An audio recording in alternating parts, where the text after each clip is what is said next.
acid change. And you get a devastating disease as a result. Okay? But some of them don't matter.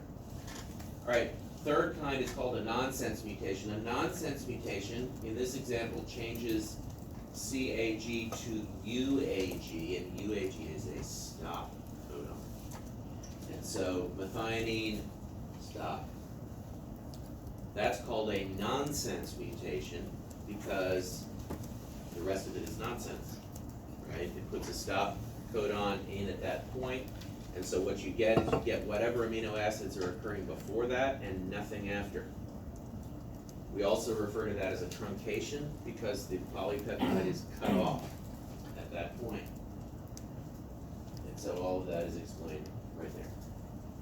Obviously, these are very damaging most of the time. Although there's some weirdness here too. If the truncation occurs early in the polypeptide, usually it's just non-functional. If it occurs at the other end of the polypeptide, it may make no difference much, or sometimes there are cases where the function of the protein inverts. It goes from, changing A to B to changing B to A. It actually cuts off a chunk of the protein that regulates its function, and we get cancer that way sometimes. Okay. All right. So silent missense nonsense, depending on how the amino acids change. Another thing that point mutations can do is add or remove a single base, and we call those insertions and deletions. When we're talking about insertions and deletions over a large distance, like in genomics, sometimes those are called indels, insertions and deletions. Indels, though, may not just be one base either. There may be thousands of bases, or there may be a couple bases. But right now we're just looking at single base insertions or deletions. Okay. Remember that the code is triplet, right? Triplet codons.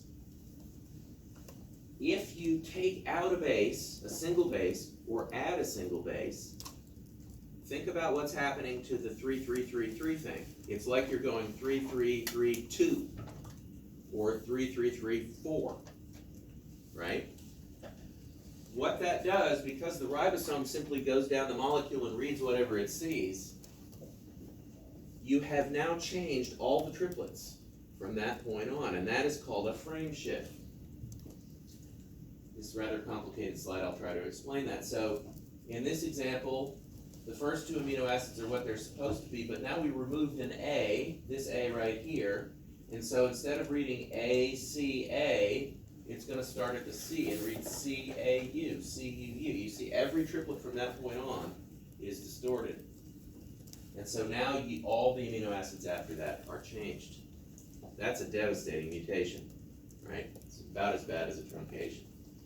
You can do exactly the same kind of thing by inserting a base. All the triplets change. Changes all the amino acids downstream of the mutation. And if one of these new codes down here is a stop codon, which it usually is, by the way, at some point, you're going to cause a truncation. So this is terrible. You start out with the right amino acids, you get a bunch of wrong amino acids, and then you chop it off. So frame shift mutations are bad mutations. Now, it is possible that you could add or remove bases in groups of 3. Okay, so you could pull out 3 or add 6. And what that's going to do is simply remove an amino acid or add additional amino acids at that point. But that's pretty unusual. Usually these things are single. Okay. Now, this brings up one more point that I've already implied, and that is the existence of what we call reading frames. These are the way the ribosome can read the triplets. So what a frame shift does is it shifts reading frames, okay? Okay, right. So in my example up here, if you can see this is reading frame 1. This is the right one. So if the ribosome starts at this AUG, that's going to automatically determine what all these triplets are down here, right? In this example, that's reading frame 1, but suppose, you can't do this, but suppose hypothetically it started at the U instead of the A. You see that that would be a different reading frame all the way down. That's reading frame 2. And then you could also start at the G and have reading frame 3. And then if you move down one more base, you would be right back into reading frame 1. So you see that there are 3 possible reading frames. And what you're doing when you lose an A or gain a G is you're shifting to a different reading frame all the way down. It turns out that if you look at all the possible reading frames for most genes, only one of them works. Not only works in the sense that there's the right amino acids in there, but it turns out that reading frames very quickly produce stop codons. There's a sense in which, to a certain extent, this is another built-in safety mechanism, right? Only one of the reading frames works properly. Okay, so this is just my little animation on top of to say what I already said. Right? Shift reading frames. Okay. All right, that's kind of complicated, but I hope it makes sense. This is really just fundamental molecular mechanisms in gene expression. Some of you may not have had much of this before, and some of you may have had it all before. So I don't know. Okay. If you're lost, talk to me, or first I would study the slides first, and so forth. All right, now we're backing off of the DNA a little bit, and we're gonna say a few things about a few fundamental genetic principles. One of them is that one gene can affect more than one trait. Okay, so we refer to this as pleiotropy or pleiotropic effects. Let me think of an example. So, in a lab I worked in my postdoctoral work, there was one postdoctoral fellow who studied for a while the gene called the prolactin gene. Prolactin is a hormone that, as the name suggests, is involved in milk production. And we were making what we call knockout mice, and we'll mention knockout mice again later. Knockout mice are mice where, or any animal that you do it in, but it's usually mice, where you functionally destroy a gene. And in fact, you do it a lot like I just showed you. You change the reading frame or something, but you do this artificially, right, in the lab. And you basically see what happens to the poor critter, right? So she knocked out the prolactin gene, see what happens. Well, you would expect the mice not to be able to produce milk properly, but it turns out there are a bunch of other things that went wrong too. They had neurological defects, things that you would never predict from what you know that prolactin does. That's an example of pleiotropy. The prolactin hormone pathway affects a lot of things besides milk production. So that's pleiotropy. Any trait can be affected by more than one gene, and that's called a multigenic trait. And we'll see late in the course that most traits are multigenic. Now, when you start out, as we will in a couple of chapters, talking about Mendel and his experiments, you start out with the simple stuff, where you got one gene and one trait associated with each other, or at least one trait that you know about. And as far as you know, that gene pretty much controls that trait, and the trait doesn't seem to be affected by much else. Okay, and there are many classic examples of that. But there are even more examples of genes that are affected, traits that are affected by more than one gene. And classic examples of that are height and skin color in humans. So there are at least 3 genes that control both of those traits. Right? That's multigenic, a multigenic effect. Most traits are affected by environmental or at least non-genetic factors as well as by genes. Height is another good example. Okay, you can have somebody who lives the more time goes on, the more united the world is, and so there are fewer of these there's less genetic isolation among humans anyway than there used to be. Right. But it used to be, and 50 years ago, let's say, that you could have the same set of genes in an American and, say, a Korean, okay? And because the Asian diet is so different from the American diet, the Korean is likely to be shorter, okay, even though they might have exactly the same set of genes related to height. So that's an example of environmental effect. Most genes, most traits are affected at least a little bit by environment. Environment is a very broad term here. It's not just diet. Okay, it's not just sunlight. It's anything outside the gene. All right, all living things are similar at the molecular level, as far as we've found anyway. So there's some interesting science fiction scenarios where, you know, other systems obtain. But on Earth, organisms may look very different on the surface, but at the molecular level they are very similar. DNA is genetic material, and genetic code is the same for most organisms. There are some other codes, some organisms with different codes, but they are very rare, and I don't think the differences are all that radical either. I haven't studied that, so I'm not sure. Mechanisms of RNA and protein synthesis are very similar as well. Now, they're similar, but there are some important differences, and this is the whole reason, not the whole reason, this is part of the reason why we can have chemical antibiotics that will kill bacteria. Some of those antibiotics affect the ribosome of the bacterium, but they don't affect our ribosomes, because there's enough difference between eukaryotic translation and prokaryotic translation that you can mess up prokaryotic translation and not mess up your own cells, right? So yes, they're similar, but not exactly the same. In this class, as I mentioned already, we will focus mostly on eukaryotic systems.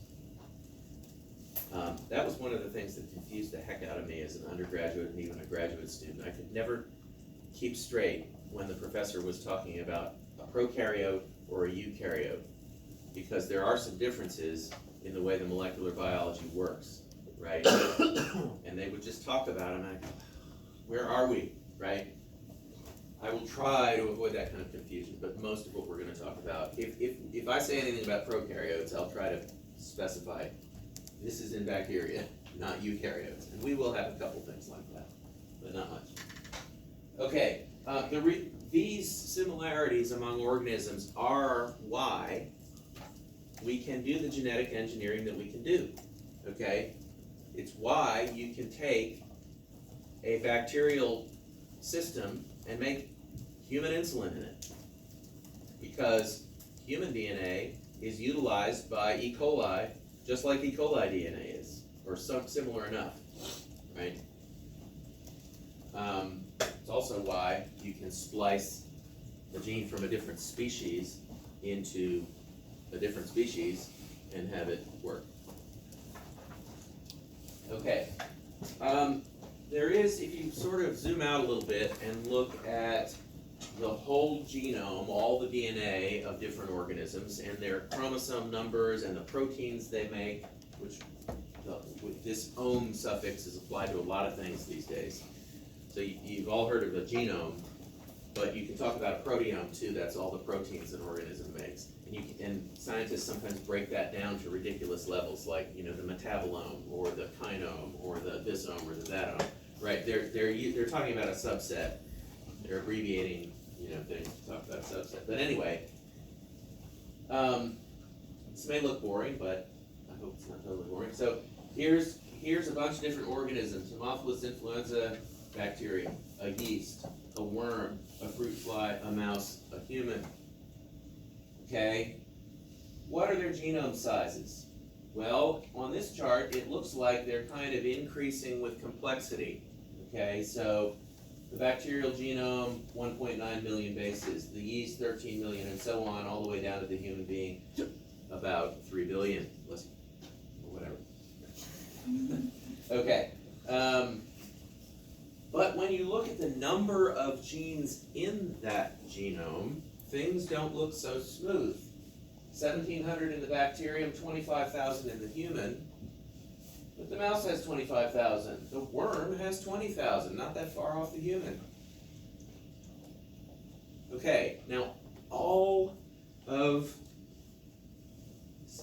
from a molecular biologist's point of view, all of biological history breaks down at the year 2000, okay, into pre-genomic and post-genomic.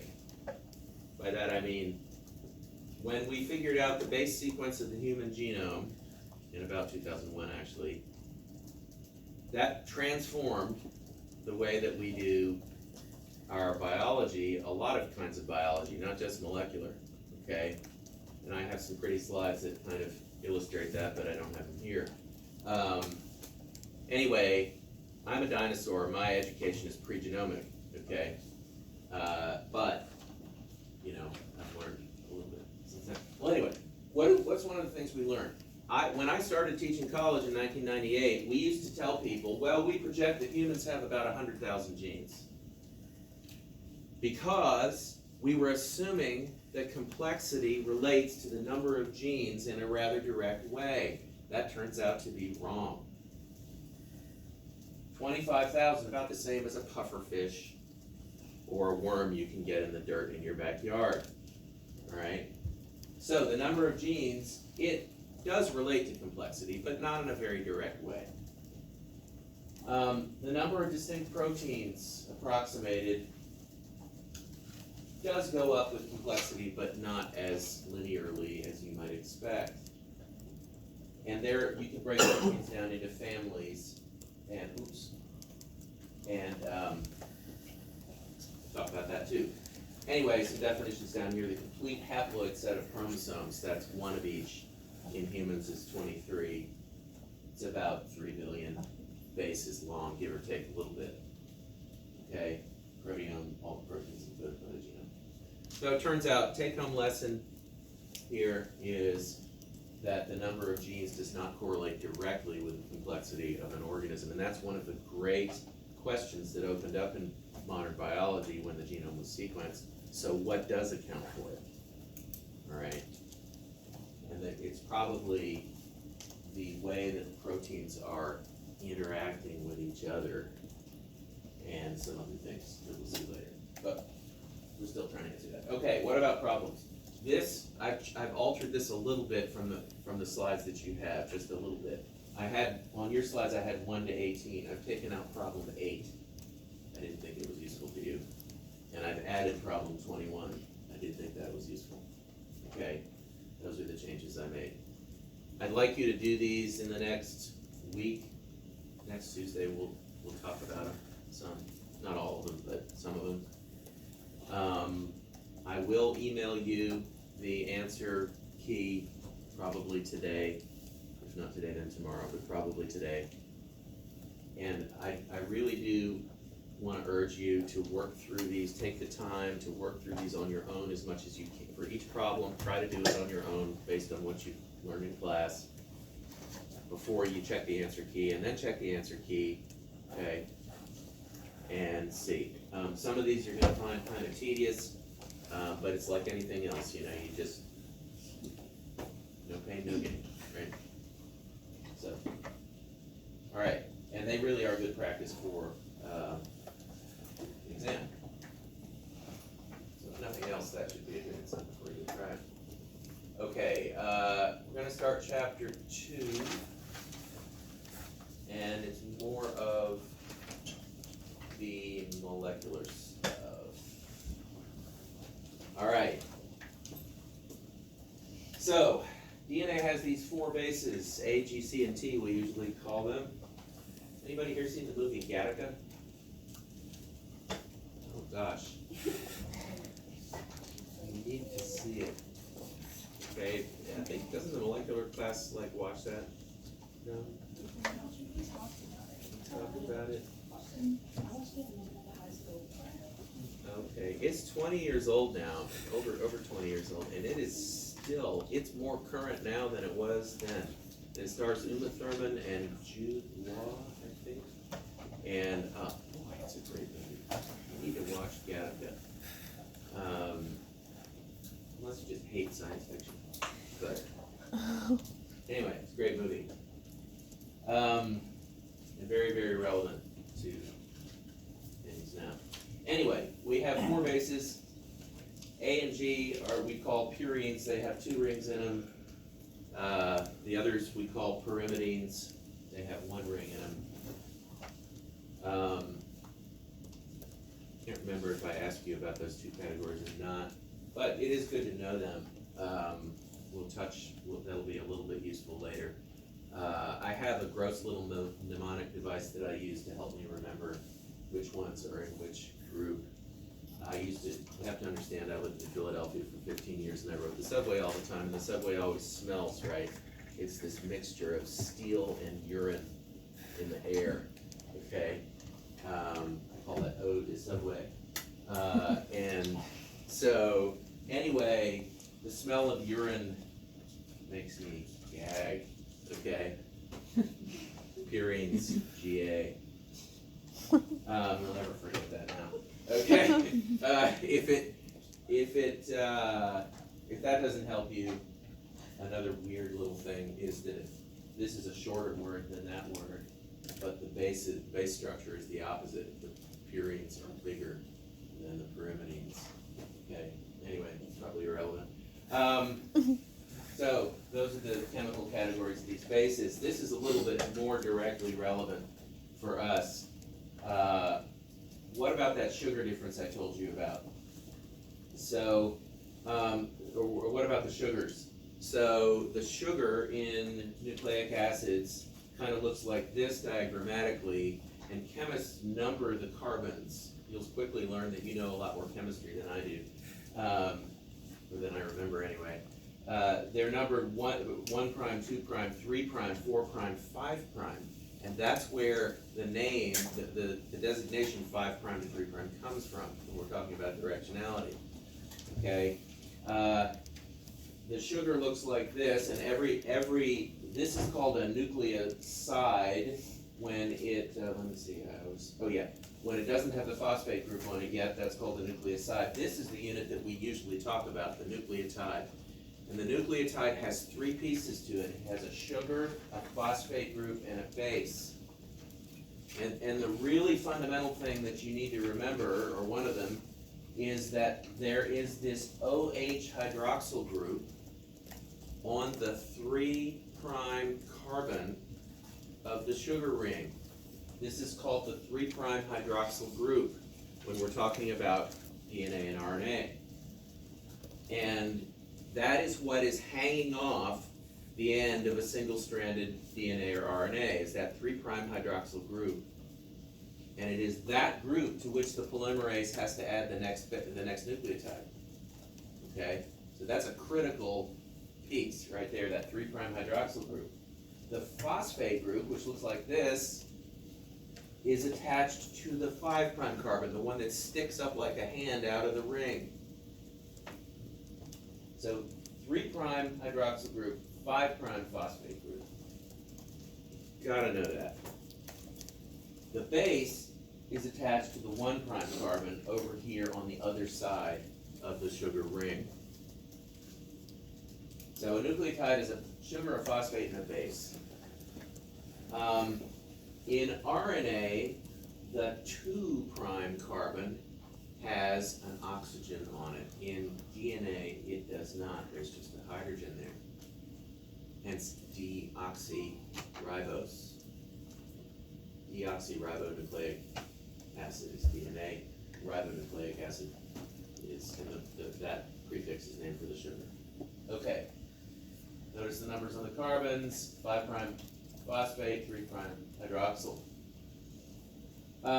So these things break down into their parts. You know, the nucleotide is over here, nucleoside, which I hardly ever think about. Doesn't have phosphate on it, so it's kind of useless. And the base. All right, and here's another diagram of the same thing over there, but this time the base is fully diagrammed. Now, this slide does add, the important point that this slide adds is that you can add up to 3 phosphate groups there. Okay, so there can be just the 1 attached to the 5 prime carbon, or there can be 2, or there can be 3, and the name of the nucleotide changes depending on how many phosphate groups are added.